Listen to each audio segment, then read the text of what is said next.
मित्रों, जय श्री हरि।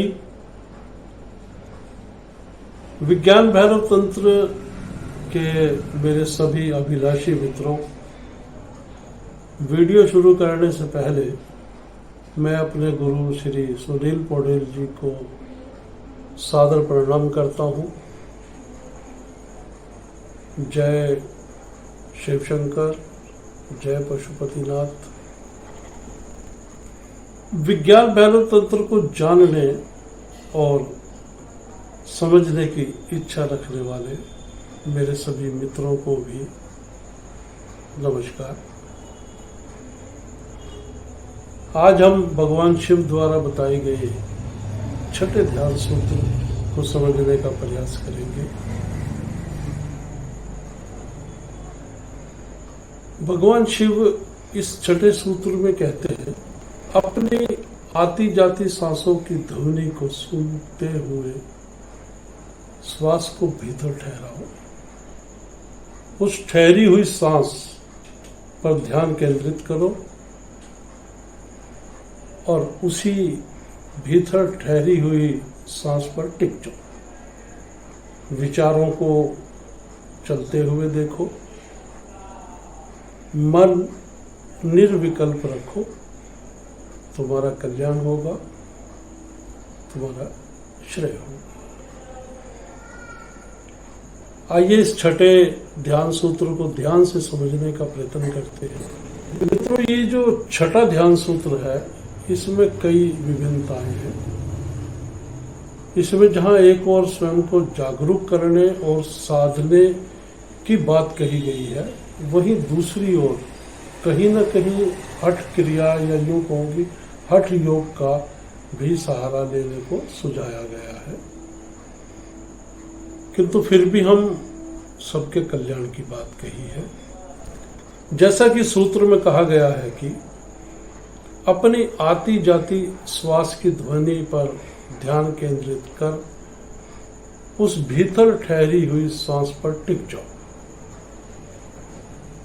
इस क्रिया का अभ्यास हमें किसी शांत जगह पर बैठकर करना है, ताकि हम अपनी आती जाती श्वास की ध्वनि पर अपना ध्यान टिका सके। फिर वो जो श्वास हमारे भीतर जा रही है, उसके मुड़ने से पहले हमें उसे भीतर ही ठहराना है। इस सांस ठहरा कर उसी पर ध्यान केंद्रित करने को मैं हठ योग या हठ क्रिया बोल रहा हूं। श्वास के ठहरने के स्थान पर यानी अपने केंद्र पर रुकने के लिए मैं आपको हठ का प्रयोग करना पड़ेगा। धीरे धीरे हम श्वास की आवाज और श्वास के ठहरने के स्थान पर स्वयं को केंद्रित कर लेंगे। इसके अभ्यस्त होने पर यह क्रिया हमें इतनी स्वाभाविक और आसान लगने लगेगी कि वो हमारी आत्मा का हिस्सा बन जाएगी। दूसरी बात, विचारों को चलते हुए देखना और मन को निर्विकल्प रखने की बात सभी जानते हैं कि हमारा मन बहुत चंचल है। माया हमें सदैव विचलित करती रहती है, भटकाती रहती है। उस क्षण हमें केवल विचारों को अपने समक्ष चलते हुए देखना भर है। बस ध्यान ये रखना है कि हम किसी विचार को पकड़कर उस पर ठहर ना जाए, उसके हल के लिए विकल्प न खोजने लगे, केवल साक्षी बने और सुखी हो जाए। मैं एक बात बार बार कहता हूं कि हमें इस अपने भौतिक शरीर से ही अभ्यास करना है। फिर भी जब हम इसके अभ्यस्त हो जाते हैं, ये स्वयं ही घटित होने लगता है। इसलिए अभ्यास बहुत जरूरी है। आशा है आप इस छठे सूत्र को अपने जीवन में जरूर उतारेंगे।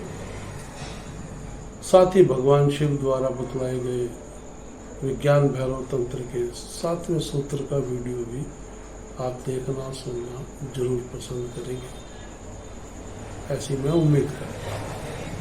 और एक बात और कि यदि आपको इस सूत्र को समझने में थोड़ी सी भी कठिनाई महसूस हो तो आप मुझे कमेंट बॉक्स में लिख सकते हैं या फिर डिस्क्रिप्शन में मेरा मोबाइल नंबर है, आप मुझे कॉल भी कर सकते हैं। मेरा वीडियो देखने के लिए आपका बहुत बहुत धन्यवाद। जय गुरुदेव, जय शिव शंभू, जय पशुपतिनाथ।